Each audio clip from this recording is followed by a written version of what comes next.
எனக்கு அருமையானவர்களே, ஆண்டவராய் இயேசு கிறிஸ்துவின் இனிய நாமத்தில் ஒவ்வொருவருக்கும் என்னுடைய அன்பின் வாழ்த்துக்களை தெரிவித்துக் கொள்கிறோம். இந்த நாட்களில் தேவனுடைய சபையாய், தேவனுடைய பிள்ளைகளாய் நாம் வாழ்கிறது என்பது ஒரு பயங்கரமான உலகத்தில் வாழ்ந்து கொண்டிருக்கிறோம். ஒரு கடைசி காலத்தில் நம்ம வாழ்ந்து கொண்டிருக்கிறோம்.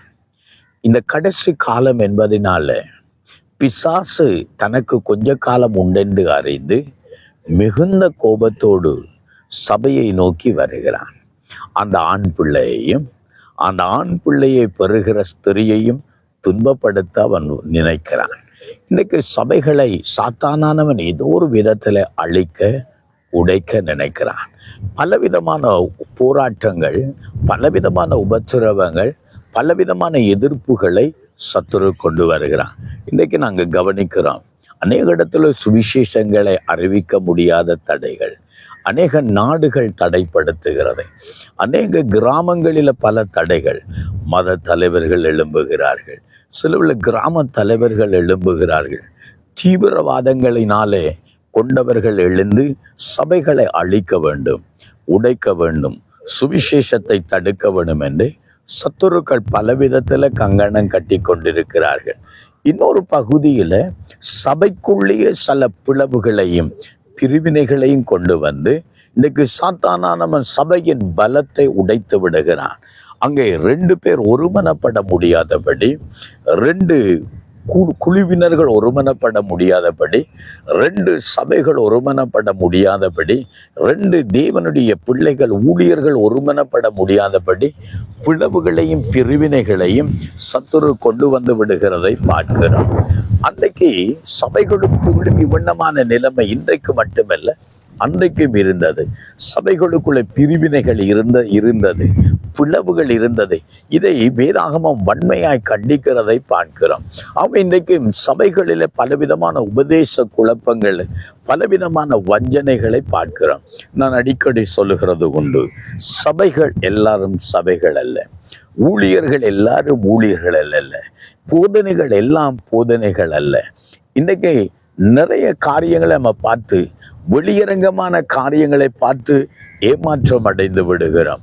அதனால தமிழ்ல ஒரு பழமொழி சொல்லுவாங்க, வெளியூர் அழகனை விட உள்ளூர் முடவன் நல்லம் என்று சொல்லுவார்கள். சில வழியில வெளியில இருக்கிற ஏதோ ஒன்றை பார்த்து நாம் ஏமாற்றப்பட்டு வஞ்சிக்கப்பட்டு விடுகிறோம். வெளியே நமக்கு இருக்கிற காரியங்கள், இல்லாட்டி இன்னொரு நாட்டில் நடக்கிற சம்பவங்களை பார்த்து நம்ம சிலர் வஞ்சிக்கப்படுகிறோம். அந்த பாஸ்டர் இப்படி செய்கிறார், அந்த சபை இப்படி நடக்கிறது, அந்த ஆராதனை இப்படி இருக்கிறது, அந்த உபதேசத்தை கேட்டு ஜனங்கள் இழுப்புண்டு போகிறார்கள் என்று சொல்லி நாமும் அதைகளை சில வழியில கடைப்பிடிக்க நினைத்து ஆபத்துக்குள்ள மாட்டி விடுகிறோம். இந்த இடத்துல தேவனுடைய வார்த்தையிலிருந்து நான் கவனிக்க விரும்புகிறேன். 1 யோவானின் புஸ்தகம் 4வது அதிகாரம் 1வது வசனத்துல அன்றைக்கு அப்போஸ்தலனாகிய யோவான் சபையை பார்த்து வண்ணமா எச்சரிக்கிறார்.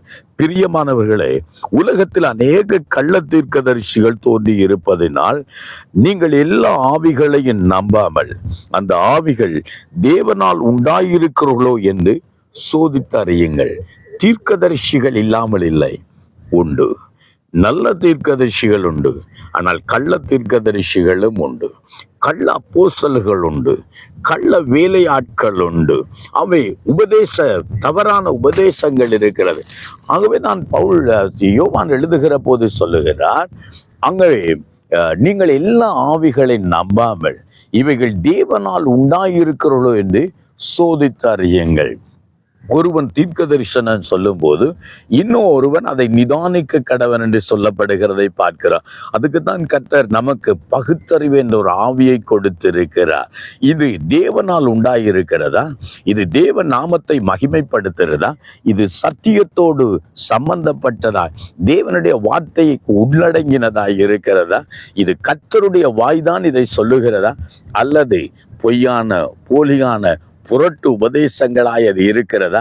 இன்னைக்கு சில வேளைகளில் நாம் வரங்களை வைத்து தீர்மானிக்கிறோம், கனியுள்ள வாழ்க்கையை பார்க்கிறோமா? சில வேளை தீர்க்க தரிசனத்தை பற்றி யோசிக்கிறோம். தீர்க்க தரிசனம் சொல்லுகிறவர் யார்?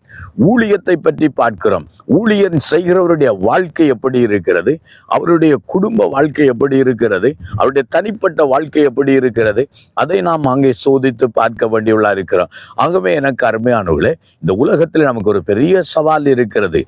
கிறிஸ்தவத்தில் ஒரு பெரிய சவால் இருக்கிறது. எல்லா ஆவிகளை நம்பாமல் சோதித்து பார்த்து இது தேவனால் உண்டாயிருக்கிறோம் என்று சொல்லி நீங்கள் பாருங்கள். ஆம், என கருமையானவர்களே, இன்றைக்கும் நாங்கள் இந்த பகுத்தறிவின் ஆவியை பெற்றுக்கொள்வோம்.